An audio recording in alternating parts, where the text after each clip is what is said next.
पाठ 2 अन्याय का विरोध। कुछ दिन पहले की बात है। मैंने अपने बच्चों की गवर्नेस जूलिया को अपने पढ़ने के कमरे में बुलाया और कहा, बैठो जूलिया, मैं तुम्हारी तनख्वाह का हिसाब करना चाहता हूं। मैंने कहा, तुम्हें पैसों की जरूरत होगी और जितना मैं तुम्हें अब तक जान सका हूं, मुझे लगता है तुम अपने आप कभी अपने पैसे नहीं मांगोगी, इसलिए मैं ही तुम्हें पैसे देना चाहता हूं। हाँ, तो तुम्हारी तनख्वाह 30 रूबल महीना तय हुई थी ना? जी नहीं, 40 रूबल। जूलिया ने दबे स्वर में कहा, नहीं, 30। मैंने डायरी में नोट कर रखा है। मैं बच्चों की शिक्षिका को हमेशा 30 रूबल महीना ही देता आया हूं। तो तुम्हें यहाँ काम करते हुए 2 महीने हुए हैं।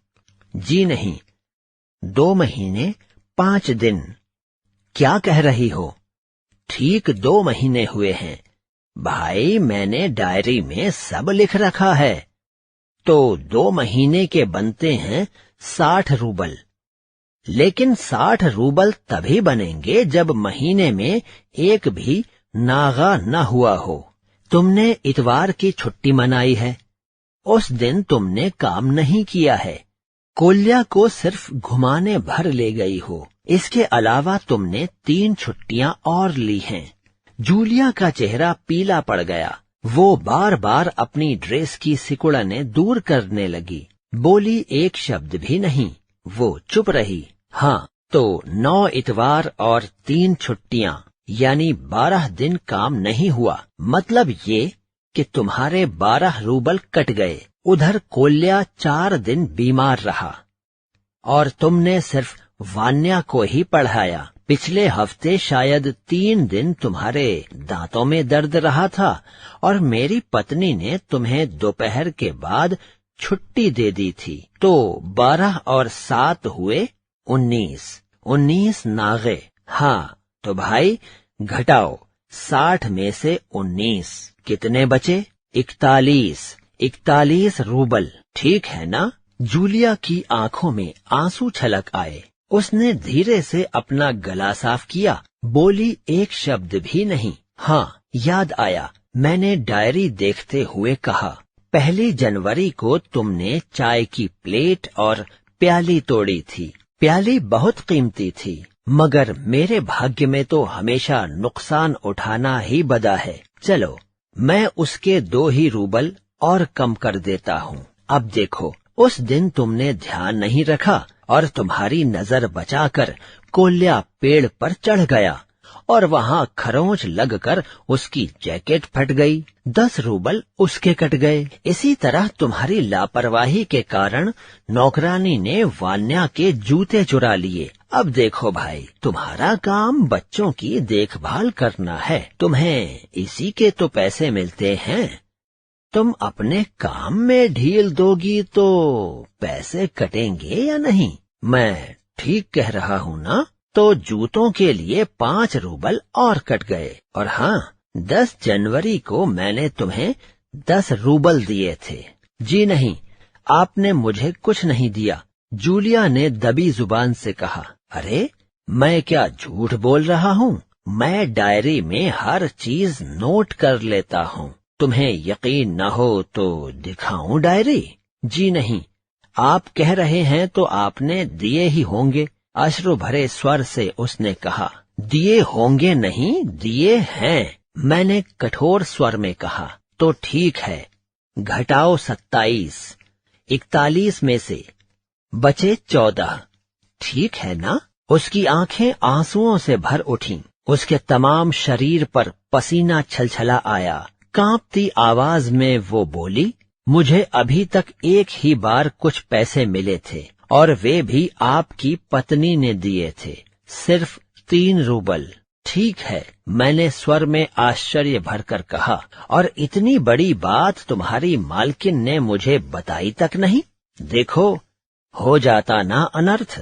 खैर, मैं इसे भी डायरी में नोट कर लेता हूँ। हाँ, तो 14 में वे 3 और घटा दो।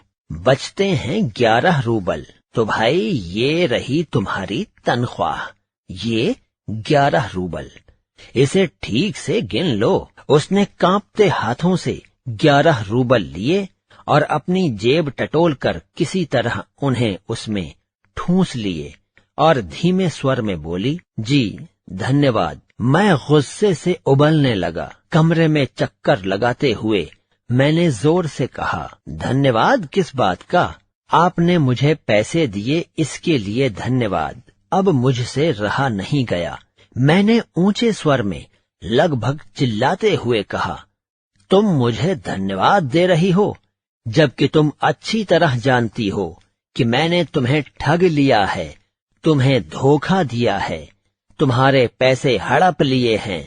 इसके बावजूद तुम मुझे धन्यवाद दे रही हो? जी हाँ, इससे पहले मैंने जहाँ जहाँ काम किया उन लोगों ने तो मुझे 1 पैसा तक नहीं दिया। आप कुछ तो दे रहे हैं। उसने मेरे क्रोध पर ठंडे पानी का छींटा सा मारते हुए कहा, उन लोगों ने तुम्हें 1 पैसा भी नहीं दिया? जूलिया, मुझे ये बात सुनकर तनिक भी ताज्जुब नहीं हो रहा है। मैंने कहा। फिर स्वर धीमा कर मैं बोला, जूलिया, मुझे इस बात के लिए माफ कर देना कि मैंने तुम्हारे साथ एक छोटा सा क्रूर मजाक किया, पर मैं तुम्हें सबक सिखाना चाहता था। देखो जूलिया, मैं तुम्हारा 1 पैसा भी नहीं काटूंगा। देखो, ये तुम्हारे 80 रूबल रखे हैं, मैं अभी तुम्हें दूंगा, लेकिन उससे पहले मैं तुमसे कुछ पूछना चाहूंगा। जूलिया, क्या जरूरी है कि इंसान भला कहलाए जाने तक के लिए इतना दब्बू, भीरू और बोदा बन जाए कि उसके साथ जो अन्याय हो रहा है उसका विरोध तक न करे, बस खामोश रहे और सारी ज्यादतियां सहता जाए? नहीं जूलिया, नहीं। इस तरह खामोश रहने से काम नहीं चलेगा।